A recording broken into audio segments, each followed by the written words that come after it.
আজকের যে সমস্যাটা দেখতে পাইছি, পটল গাছে এই যে কুঁড়িগুলো সব হলুদ হয়ে যাচ্ছে। এই যে ক্যামেরা ঠিকভাবে আসছে না, এই যে ছোট অবস্থাতেই সব হলুদ, এই যে প্রত্যেকটা ডোকায় সব হলুদ হয়ে যাচ্ছে। ক্যামেরায় দেখা যাচ্ছে না ঠিকভাবে, এই যে এই অবস্থাতেই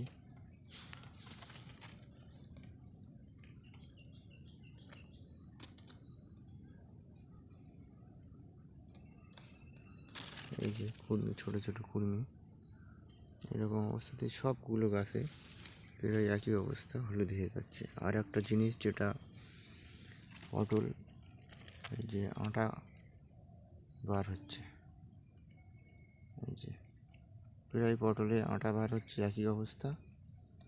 এবং আস্তে আস্তে এখান থেকে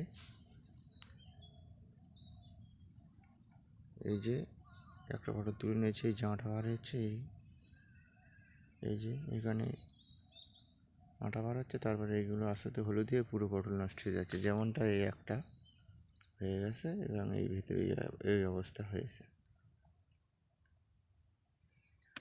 এটা আসলে কিসের জন্য হচ্ছে জানি না।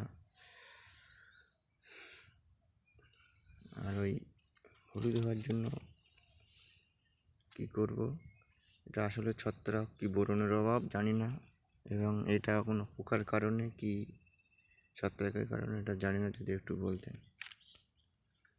আর গাছ সুস্থ রাখার জন্য কোন কোন গ্রুপের ছত্রাকনাশক কতদিন পর পর স্প্রে করলে এবং কতদিন পর পর পোকার জন্য তেল স্প্রে করলে গাছকে সুস্থ রাখা যায়, যদি একটু এ বিষয়ে একটু যদি জানাতেন।